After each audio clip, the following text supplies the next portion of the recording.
This is the new TC Pride Podcast, episode 119, on location at One Heartland for the 2018 Red Ribbon Ride.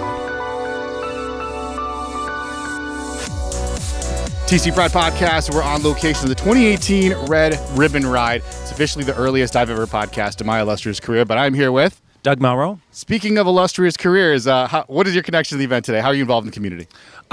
This is my 9th Red Ribbon Ride. I ride because some of my friends that are gone convinced me to do it 9 years ago, and so I continue to ride in their honor. Yeah, and why are the funds that are raised at this event so important? It benefits 5 different AIDS service organizations here in Minnesota. It benefits people living with HIV. It also helps with prevention against HIV. It creates a lot of awareness around the disease, which is one thing that we need to do to end the stigma against people living with HIV, and also about people testing positive. So. Yeah, and of course, you obviously have a lot of passion, a lot of dedication around this cause. How does it feel to be surrounded today by all these other people that are as passionate about this as you are? It's the meaning of life to me, absolutely. Having all these people who are fighting for the same goals. They are here to remember loved ones, people that we miss, and just want to end the stigma. Great to see you as always. Thank you so much for your time. Thank you. Pam Garcia. My connection to the ride is knowing Marnie back in LA for AIDS Life Cycle, so I come out from California to help her out. Oh my God, it's amazing. Lots of energy, lots of excitement. Everyone really excited for the amount of money we raise, for the riders that we have. It's like a family. It's like a reunion every year, everybody coming back and enjoying seeing each other and just having a great time. Jeremy Maker. I'm a part of Team Andy's Angels. I've ridden, this is my 8th year participating, my 7th year riding, my first year I did pit crew. So it's a long tradition for me, I think, at this point. So people listening to the podcast can't see this hat you're wearing. Can you tell me about your hat? It's an incentive hat that I was able to earn from fundraising over $2,000 before the ride started. So last year I also raised over $3,000, which is why I have this jersey. So that was cool too. So yeah, it says End HIV, hashtag End HIV on it, I believe.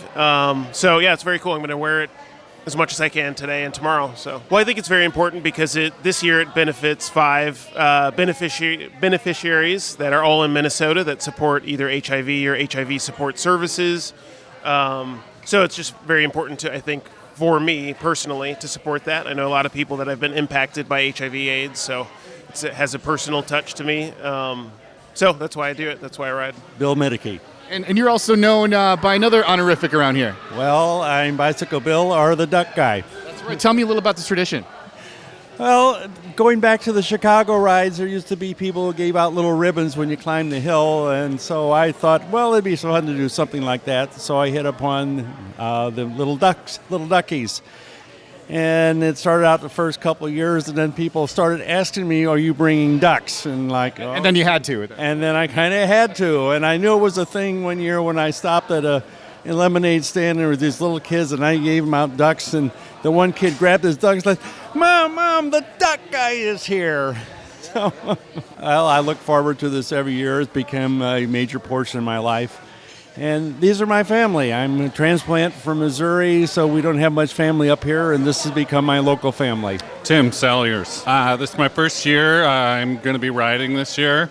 So I've collected, I think, just under $2,000 for the charity. So I'm really looking forward to riding with everybody. Yeah, you said this is your first year. What made you decide to do it this year? I generally pick 2 different charities a year to work on. And I've never done the Red Ribbon Ride. And so I just felt like this is the year. Let's do it. And how does it feel to be here with all these people that are doing this work this year? Well, like many of them I'm friends with on Facebook, but I've never met them, right? So it was fun to actually put a face to an actual person and be like, hey, Joe, I can't believe it's you, and give them a big hug and stuff. So that's probably what I've been enjoying the most. Lori Reed. And you were one of our first riders today. I am. How'd that happen? You just kind of naturally an early riser? Yeah, I just kind of pushed and shoved and got my way in front. You got it sometimes. Throw some elbows. That's right. Yes, the dinner too. Ah, right. Yeah. Exactly. How does it feel to be here today? Oh, I love it. I always look forward to this. Yeah, it's a great event. How many years have you done this? This is my 6th year. Awesome. Yeah.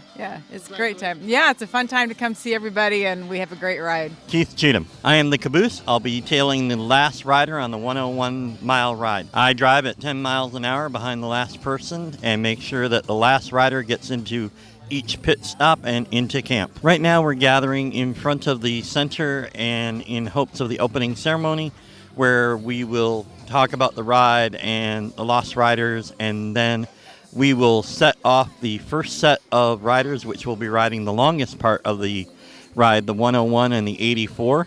Then a second group will gather together and go out about 10 or 15 minutes later.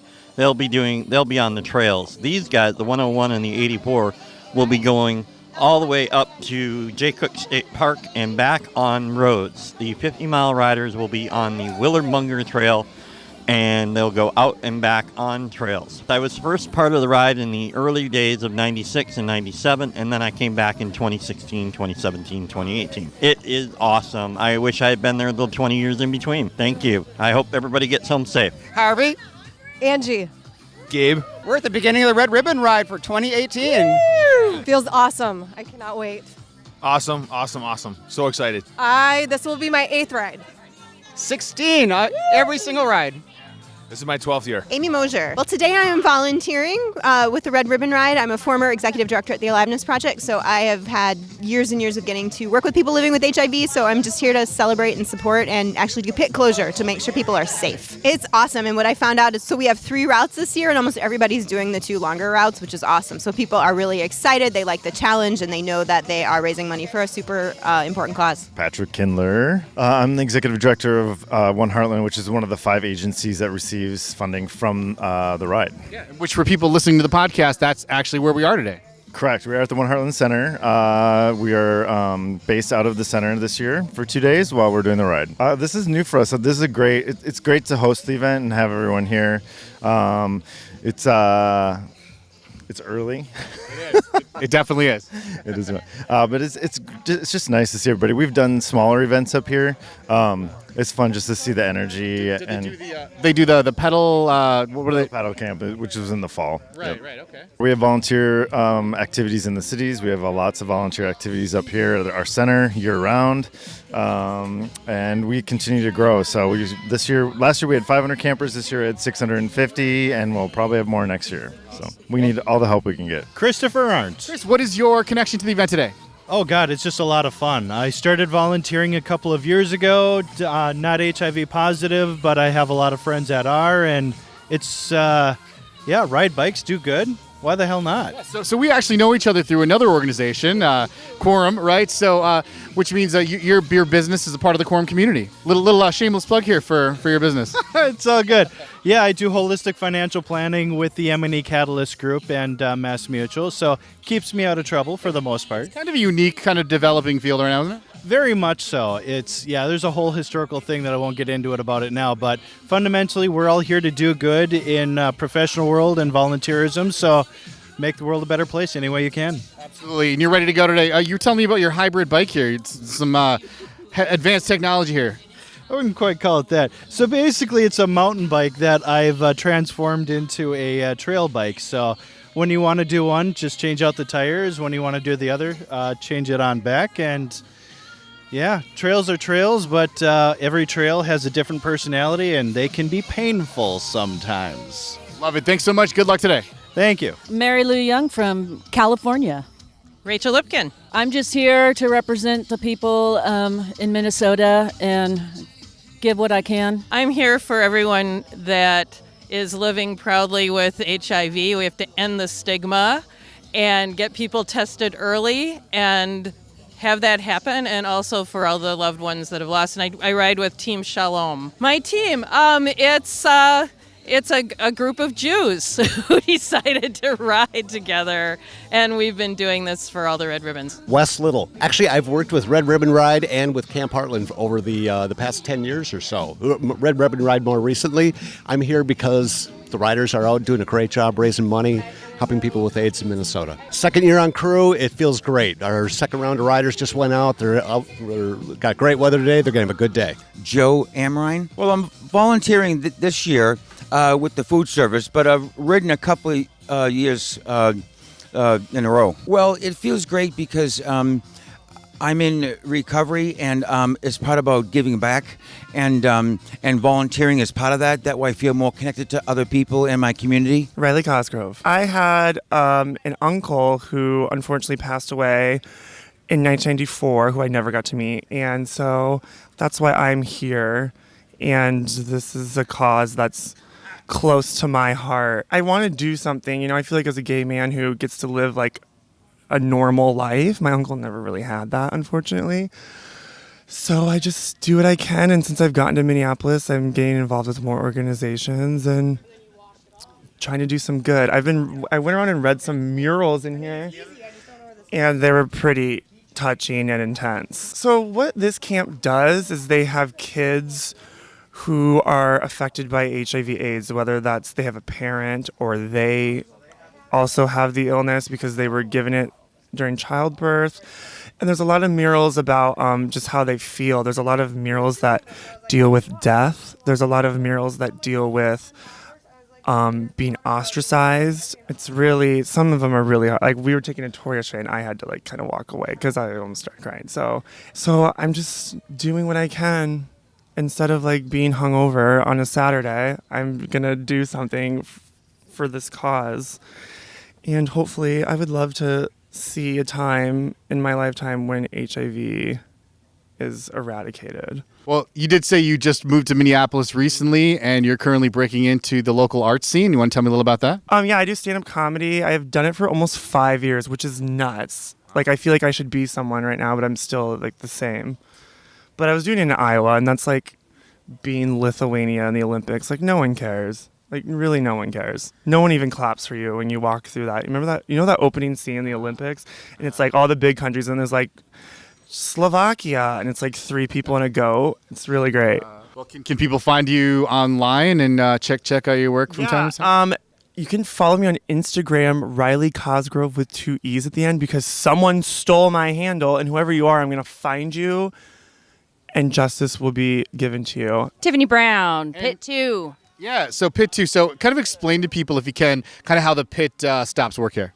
Well, the pit stop is basically a place for the riders to make a stop and refuel their bodies. We give them some Gatorade, we serve them some bananas and peanut butter, we give them some snacks, we give them some places to sit down, soak their feet in the pool, get some water, use a restroom, and just kind of recharge their batteries. And I understand per tradition, each pit generally has like a theme of some kind. Correct. Yeah, we come up with different themes. Today we are rock stars living in the jungle. So we've got some 80 rocker gear on. We've got Bryce and Eric donning the zebra print pants. Which Zubas, right? Yes. And the death metal rainbow. That's a lot of fun too with the rocker hair. And Lots of hair. I'm saying. Yeah, lots of colors. We got the red going on. So we got some red themes and some punk rock kind of theme going on too. Bon Jovi playing in the background. Some Guns N' Roses actually. Yeah. You got the whole thing going here. And what's your connection to the ride? How did you get involved? So I am the team captain for the Wells Fargo team. So Wells Fargo is one of the presenting sponsors. And I got involved a couple years ago when I moved to the Twin Cities. I was looking for a great way to get involved.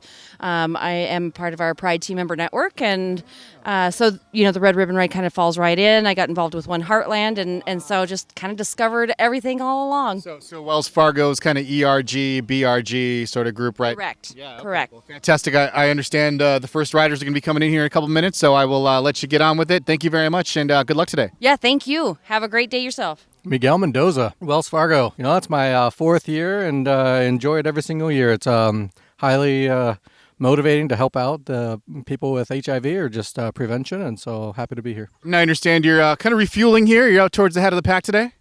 I am, and my husband's here today, so I'm taking a little bit longer rest than I usually do. Well, what would you like to say to all the volunteers that are supporting the riders today?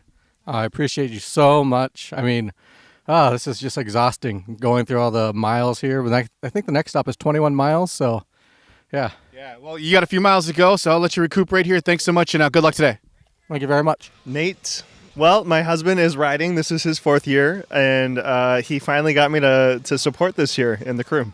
And you're not a cyclist in any way? I am not. Just, by my husband duties, I go out on some training rides with Miguel, but the long distance rides are for the hardcore participants, riders like the ones that are in the Red Ribbon Ride. Right on. And how are you participating today? Well, I am counting to help keep track of the flow of the event. The sweep staff and crew are coming in and checking periodically to see how the flow of the riders is, and so my main responsibility today is after setup is to count the riders. There's a lot of positive energy. Yeah, so it feels great. It's very inspiring to see the community that gathers to support a very important cause. Courtney from RAN. We are one of the beneficiaries for the Red Ribbon Ride. So we get proceeds from what people raise for the ride. So we offer a variety of services throughout the whole state. The area that we don't really cover is the Minneapolis-St. Paul metro areas. But otherwise, we offer case management services. We offer like Narcan distribution at all of our offices, transportation, supportive services, and then we do have an office in Mankato and Duluth that does a syringe exchange. I think for us, just being in Greater Minnesota, our biggest thing is that people have a lot farther to travel to get to a lot of the services and supportive services that are needed for people living with HIV. We are seeing higher rates of Hep C infection as cars are driving by. So we're seeing higher rates of Hep C infection, and we're doing a lot of actually reactive Hep C testing. And I think just, overall needing assistance in getting to the, accessing basic needs and such. Yeah, I've heard from several organizations, various progressive organizations, that there is really a high level of need for services. Once you kind of get outside of that 7-8 county area, sort of the available services kind of drop off in a hurry. Absolutely. I mean, we have some clients who have to travel 3 hours just to see their HIV doctor. Mental health professionals are few and far between, especially those who are working with our LGBT community or have any type of knowledge about HIV in and of itself. Yeah. So you mentioned a car drove by. So where are we right now? That's a really good question. We are at... Other than for a city guy like me, middle of Nowheresville, which is kind of where we are. We're at pit stop 2 for the Red Ribbon Ride. So Jenny and I are here. We're sweep vehicles. So we are out on the road with all the riders today, supporting them if they need anything. Pulling over, picking them up, bringing them to the next stop. And they have hand signals for us to let us know if they need assistance in any way at all. And we really are just there for the riders to sweep people to the next pit stop if they need assistance. Fantastic. And where can people find out about all the good work that RAN is doing? Yep, at our website, at the Rural AIDS Action Network. That's our name, and it's ran.org. And then we also have all of our phone numbers and contact information and emails and all that stuff on there as well. JB, John Bellata, Team Firm. And you're one of the first people to roll into the pit stop. How's the ride going so far today? Excellent. And it's cool out, it's cloudy, it's just perfect riding. So what are some of the things that you need to kind of remember throughout the day? It's a long day, right? So you want to make sure you're taking care of yourself all day. What are some of the things cyclists have to remember along the road? Well, actually, it's kind of, you don't think about it, but you actually drink when you're not thirsty and you eat when you're not hungry. It's kind of like the slogan, because you kind of forget about it. So you drink and you just keep drinking even though you don't think you're thirsty, and make sure you're peeing a lot, because that makes sure it's an indication that you're drinking enough. You kind of get in the zone and kind of forget to do those basic things. Right, yeah. So of course, everyone's looking out for each other today, making sure their riding partners are taking care of themselves, right? Oh, you bet. Yeah, keeping hydrated, looking for cars, looking for animals, anything that comes out in the way. Greg Perner, Andy's Angels. And so how's the pit stop treating you so far? It's awesome. Great music and pickle juice, which is essential. Yeah, how's the pickle juice? I understand that's kind of like a trade secret for cyclists. Yeah, it's electrolytes. It's good for cramping your muscles, things like that. Yeah, it's all natural. Yeah, exactly. Mandy French. And Ron Fee. We are with Bears Don't You Know. Well, two guys decided they were going to have a team for the Red Ribbon Ride, and they are bears, so they got this name together, and it's Bears Don't You Know. Yeah, so we decided to go with a Hawaiian theme for our sweep vehicle along with the bears. So we are wearing leis, because who doesn't want to get laid? And then grass skirts and, coconut bra just to wrap it all up, because that's how we roll. I love it. I've lost count how many rides I've done doing sweeps. So it's our traveling bubble of love, and we love it. We're out there. We've already changed some tires. We haven't had to bring anybody into pits yet, but we're having a wonderful time cheering everybody on. Well, you're ready for anything. Yeah, absolutely. We are ready. Bill Cooper, Team Shalom. So this is my 7th year, although I missed 1 year. Larry Silbert formed Team Shalom with Harvey Zuckman, and I was recovering from some health issues, and I saw the ride as a way to really reclaim my health. It's just exciting. Everybody just gets everybody going. It's like being popcorn in a fire. Ellie Persian. I'm on the moto safety crew. We go from corner to corner and pit to pit and make sure that nobody gets hit by traffic and takes the right corners. It's going well. It's really nice out and nice and cool for the bikers. Well, my boyfriend is doing the ride and I wanted to contribute in a way, but I'm not that much of a biker. And so I decided join the safety crew and make sure nobody gets hit by cars. And I wanted an excuse to fundraise. Yeah.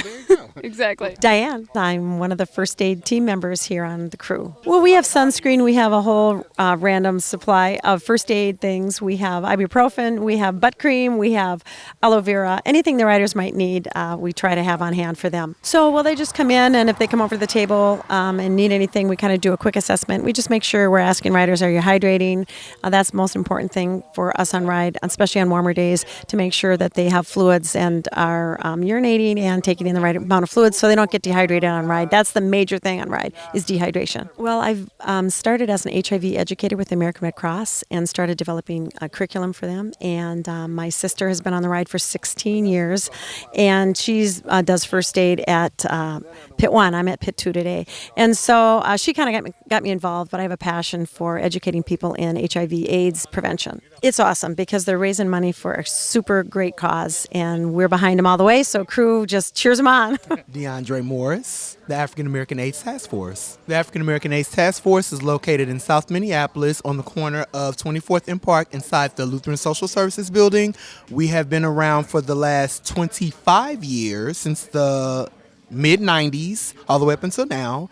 I, for one, am a program coordinator who works for an HIV/AIDS program for Black men who have sex with men, but we offer many other services as far as transportation, medical case management, HIV testing, you name it. So, and then our office hours are from 8:30 to 4:30 Monday through Friday. This is my 2nd year in the bike ride. Last year, with it being my first, I really didn't know what to expect. I was kind of thrusted in, but this year I'm more prepared. I'm better hydrated. I'm better physically fit.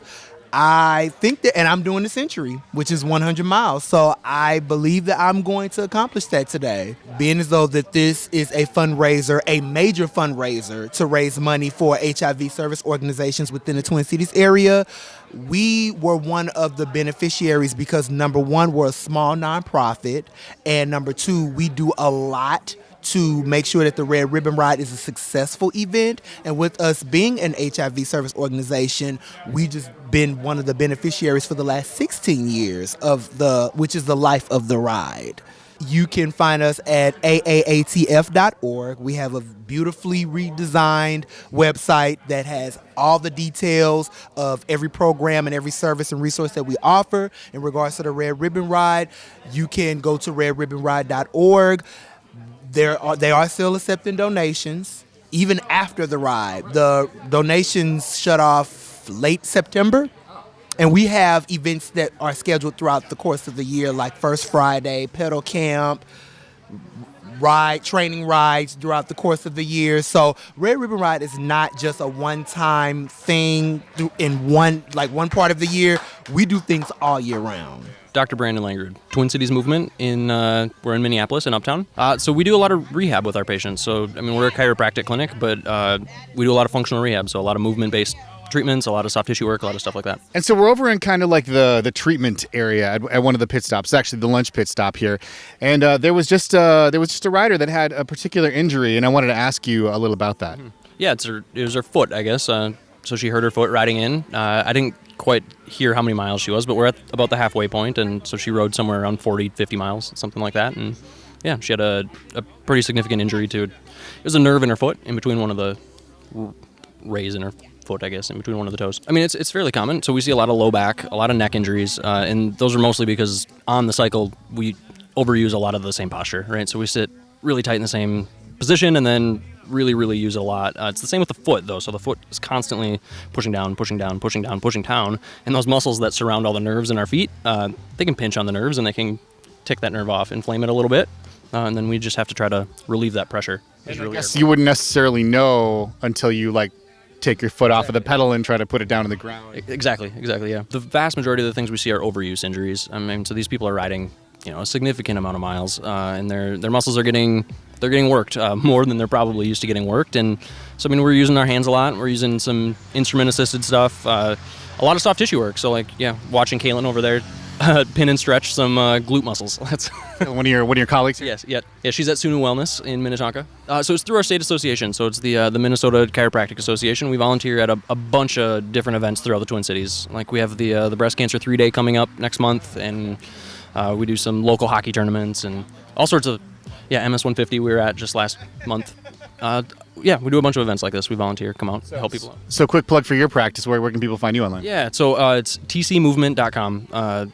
It's our practice. We're right off Lindale and Lake Street in Uptown, inside Balance Fitness Studio. Scott Graham. I'm a roadie or crew member here at Lunch Pit Stop. Yeah, I spent all last weekend making signs, making cutouts, picture photo ops for our photo booth, and just making sure everyone's going to have a good time. I got vests, I made hats, I ironed on T-shirts, and so we wanted to have a really good look. You've got the tool belt, and you said you were actually using these tools. Yeah, I had to build the step and repeat, the stand for the step and repeat, and we wanted the riders to have a smile. They've been riding hard. They've gone 50 miles to get to this point. We want to make sure they get a little chuckle and enjoy and relax for a few minutes and send them off with a smile. It's my third time coming from California to volunteer as a crew member. Marnie, the executive director of the Red Ribbon Ride, used to work for AIDS Life Cycle, is where I know her from. There's a few of you folks here this weekend. So a lot of the ALC people come out. We expand the Love Bubble, and we come out here to help out in Minnesota as well. It's a lot of fun. Danilo Caruso. I am captain of the lunch crew. So the lunch pit stop where the riders stop for a longer time to relax, eat something more substantial, get a massage, get attention from medical team, and then get back on the route. I got on the ride invited by Doug Merrill from Team Firm, who is a gym instructor and dear friend of mine. I was looking for a volunteer and charity work, and I end up always doing volunteer work with HIV/AIDS related institutions. So I'm like, this is my thing. Cheryl Robertson. And Sam Robertson. And I understand you two are related. Yes, he's my son. Yeah. Which would mean that Cheryl's my mom. That's right. So how long have you been participating in the ride? Well, I've been doing it for 10 years. I've done 8 of the last 10 years. So, and I'm not sure when. So I think that means that I've done the last 8 years in a row. And how does it feel to be here? I mean, you obviously enjoy it. You've been coming back year after year. Like, what is it that keeps you coming back year after year? It's so very different than any other ride. First of all, I care deeply about the fact that it supports small organizations here in the state.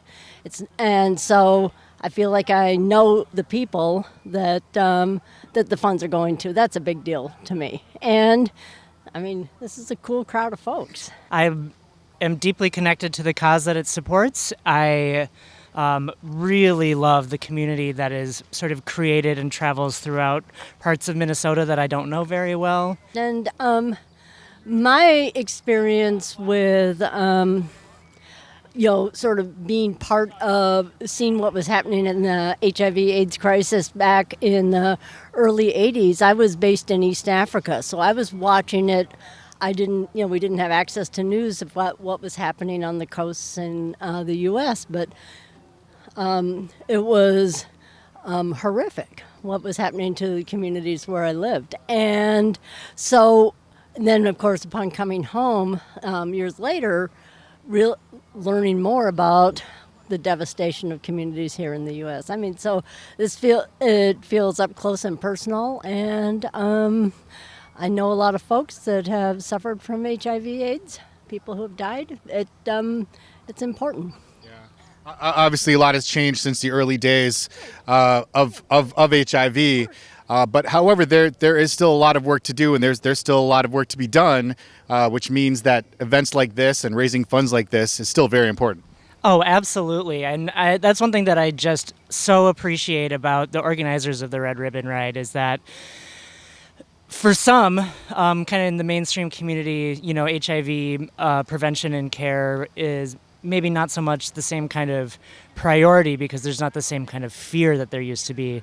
But with that in mind, it's still really disproportionately impacting communities that suffer many health inequities. And so I think that it's really, really important for it to stay a priority. And so I think that rides like this, while it might only be once a year, at least is a reminder to the mainstream community that it still needs to stay a priority. Kathy O'Donnell. I am the pit stop captain for the third pit stop for the Red Ribbon Ride. And this is like the last stop before the ride back to camp today, right?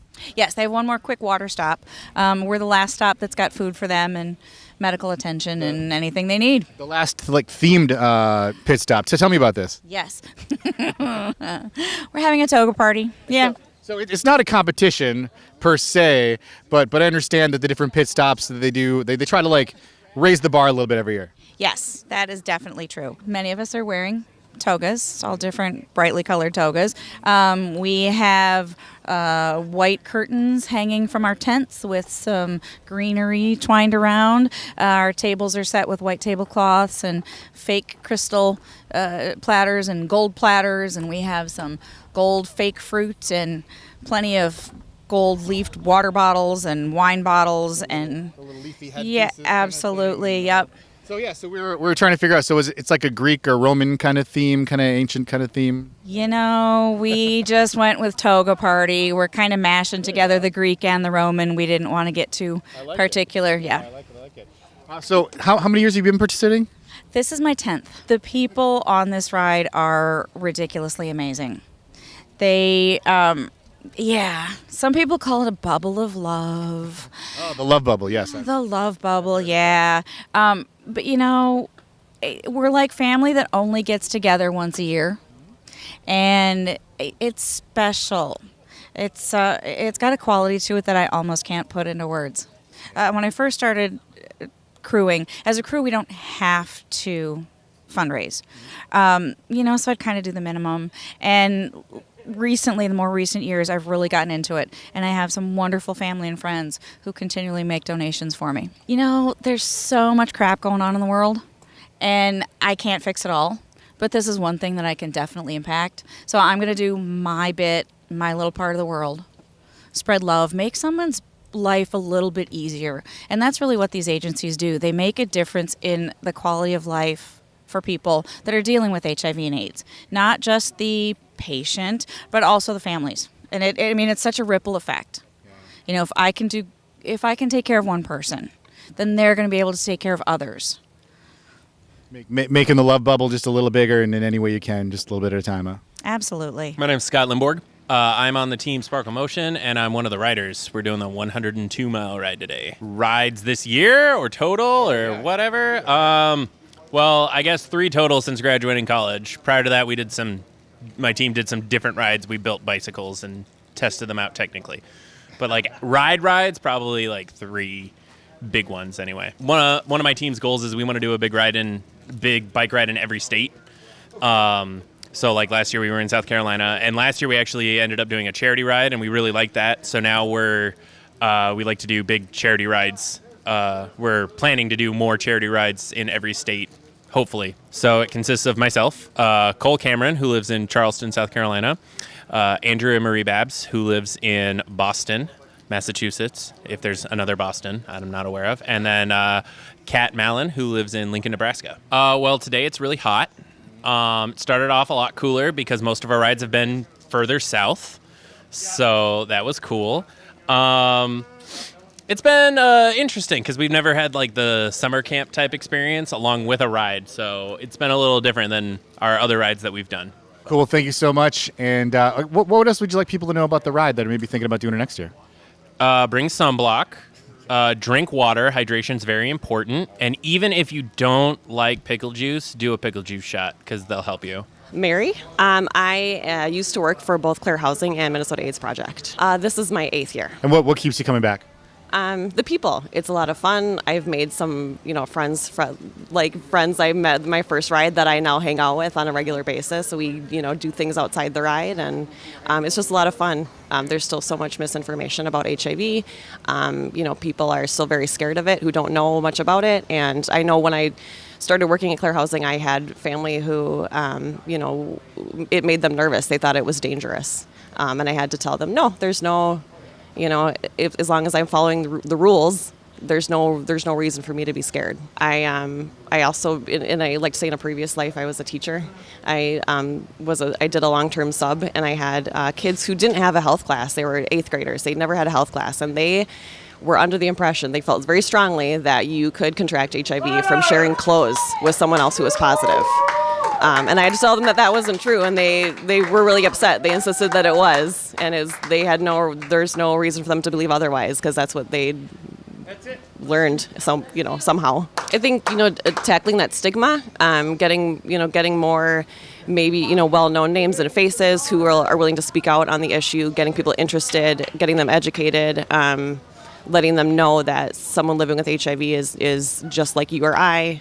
There's nothing to be nervous about being friends with them, sharing space with them, sharing a meal with them, anything like that. Jean Zimmerman. I have been riding the ride this is my 12th year. Actually, last year I did crew, but the other 11 years I rode it. I rode the 50 miler today, and it was nice trails, and it was all on trail. Got a little lost, but hey, then we were able to take a side trip over through Willow River State Park. It was beautiful. And then we got squared away again and on our way, and it was fabulous. It's awesome. This is our traveling bubble of love. I love these people. Some of my best friends have come out of this ride, seriously, and we're all in it with our heart and our soul, and yeah, it's a good thing to do. We do good. K.T. Wagner Johnson. And how you doing today, Kay? I'm doing fantastic. And what are we doing right now? Right now we are waiting for the last riders to come in from the first day of the Red Ribbon Ride. And one of whom is? One of whom is my wife, Rebecca. Yes, this is her first century ride. Yeah, you must be proud. I am so proud, and I'm so excited. This whole day has just been fantastic. The energy is really good. People just come together, and it's family, and it's friendship, and it's just people getting together to do the right thing. Thank you so much. Marie Elmo, Annie's mom. And Annie. And why are each of you here today? Because to support and carry the message to prevent it in every shape and form and end the stigma once and for all. And I've been living with HIV for 28 years and trying to help other people that are living with HIV get the support they need. We love everybody that's here, and we appreciate everything they do to make this ride a success, and we know they work hard. London with African American AIDS Task Force. Yeah, and so you were actually scheduled to crew this weekend, right? Yes, I was. And you had a bit of an adventure this morning. Yes, I actually hit a deer, or a deer hit me. And the investigation is ongoing. Yeah, basically. And then on top of that, to go to Duluth and get another car that ended up overheating, and now I'm here with another truck now. So hopefully things look up now. I'm just waiting on DeAndre to get here. Yeah, that's right. He's one of our last riders today. You're waiting. You're excited to watch your colleague come in here. Yes, I am. I'm very excited. It's like my first time here this year at the Red Ribbon Ride. So it's just a great adventure and disaster at the same time, so it's a bittersweet situation. Everybody made it here in one piece, and things are going good now. Things are going good. Things looking up now. Andy Cardenas. We know Marnie through another ride in California, and so when she introduced this to us, that's how we found out. And so my husband is also from the Midwest. That's why we wanted to do this one, to give money back to here, where we'd been asking for many years for a California organization. Yeah, and we were talking a little bit before we started recording here. This event has some special significance to you. Yeah, 3 years ago, Tim and I, my husband, signed on as riders, and we both set a goal of $3,000, and we actually reached it. We really enjoyed the community aspect of it so much because it was a small ride that I came back the second year as sweep. And so between last year and this year, My husband was diagnosed with cancer and died in 8 weeks, very fast. And so I came back one more time to do it, for him. They say that you can't pick your family, but with friends, they become your family. And the people here and the friends that we made, I became Facebook friends with them. So when all of this unfolded with Tim, they all, even though we were states apart, the love in messages and in cards and stuff really made a difference, and it helped me get through the last 8 months since he's been gone. And so when I arrived here yesterday, a lot of people came running up, and because I haven't seen them since Tim died, and so the love here was just overwhelming. Thank you so much for sharing your story so candidly. Best wishes with everything in the future, and I hope to see you again. Thank you. Thank you all for being here right now. Thank you for months of training and preparation for this moment. Thank you for all of your remarkable fundraising efforts. You guys are kicking butt and we're still going. So keep asking, post your pictures today. Also, thank you for your dedication to continue to make a difference in the lives of people living with HIV.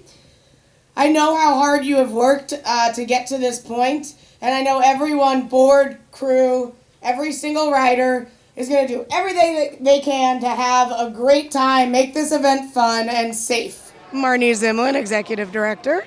So the Red Ribbon Ride is a multi-day bicycle ride that raises money for 5 HIV organizations here in Minnesota. 2018, we're here at Camp One Heartland in Willow River. One Heartland is one of our beneficiaries that provides summer camp experiences for kids who are suffering isolation, health issues such as HIV, and a myriad of other things. So we're lucky to be here. It's a great space. It's awesome. There's canoeing and swimming and cabins and fire pits and goats, and it's just wonderful. And so we're doing 2 days this year. One of the routes today was 102 miles through Jay Cook Park. There was an 84-mile route below that and a 50-mile flat trail ride. Tomorrow there's beautiful weather predicted and a 68-mile through Banning State Park and a 38-mile route. Yeah, so there's been a lot of progress with regards to HIV over the last number of years, but there's still a long way to go, and there's still a lot of work to do. Yeah, there is. We have, over 37 years, we've gone from a death sentence to people living healthy lives that are thriving with dignity because of agencies that provide services to those who might not have the same access as people with insurance, and they help navigate that. Some of the advances, obviously there's been advances in medication. It's no longer a death sentence. There's also been advances in testing and rapid testing and PrEP, pre-exposure prophylactics, PEP, post-exposure prophylactics, and then U equals U, which is undetectable, is untransmittable, which is awesome because if you're HIV positive and your viral load is undetectable, you are not going to transmit it to somebody who is not.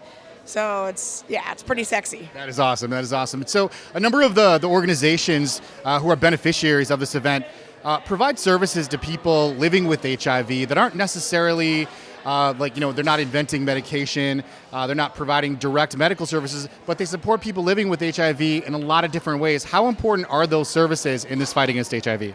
Oh, they're incredibly important. This is about access. This is equity. This is, people who are living at a lower socioeconomic status being able to get treatment and have access to treatment. So can they, if they're homeless, how are they going to go take care of their medications? They're not even housed. If they don't have access to food, how are they going to have the proper nutrition? Or if they don't have a job, how are they going to have the money to have the housing and the food? When you take those basic needs away from somebody, it crumbles as to their ability to go in and actually go to a doctor That's advanced adulting at its finest, right? So if we're going to go in and go to the doctor, we're going to prioritize that much more if we have a good foundation. And the agencies, a lot of them provide the access to services, how to navigate the medical system here in Minnesota, how to make sure that they have bus transportation to those appointments. If they have legal issues because they found out that they're positive and their job doesn't want to keep them employed, all of those things still exist. We have medication, but stigma is still very real. And there are a lot of people who I know probably think, oh, but there's medication and people are taken care of. This is no longer a thing. It's like having diabetes. But the stigma around HIV is people don't talk about it. They don't, they're ashamed that they've tested positive, so they're not going to reach out for services. If you have a warm, friendly place to walk into that supports you, to help you go over whatever hurdle you need to get over to become thriving and healthy, that's what they're doing. That's what the agencies are doing. It could really make all the difference in the world. So there are a number of these AIDS benefit bike rides throughout the country, and they're always kind of growing and changing. And there was some exciting news announced about the Red Ribbon Ride just like a few minutes ago. Yeah. So, there's several HIV rides around the country, even around the world. Shout out to Bike Zambia. Happens in Zambia every summer. So this year, we went into a strategic analysis to kind of figure out what we needed to do to make the organization stronger, how to bring in more people, to attract more people to do the ride and grow it, and be able to produce something that is fiscally responsible, where our participants are getting the community they desire and the challenge they desire, but it also is cost effective to provide as much money back towards the agencies as opposed to the production of the event. So we just announced our 2019 event, which is a 3-day, 200-mile bike ride from the Twin Cities to Duluth, August 16th through 19th, 2019. And you can register at www.redribbonride.org/2019. So when I first started telling people that I was going to be covering this event for the Twin Cities Pride podcast, I heard over and over that this is the kind of event that's going to change your life. And I've got to say, it definitely Yes! Thank you so much for having us out here. Yes. Good luck with everything you're doing in the future, and good luck with the exciting new changes coming for the ride. Thank you so much, Ryan. This is awesome. I'm so glad you're here. The TC Pride Podcast is a production of the Non-Pod, nonprofit podcast community, and Twin Cities Pride. Subscribe now on iTunes, on Android, or by email at tcpridepodcast.org. Because we're in this together. Non-Pod turns your email newsletter, blog, or video content into a more powerful, more personal, more intimate, on-demand listening experience. Your podcast, your story, your voice, simplified, amplified. Learn more now at nonpod.com.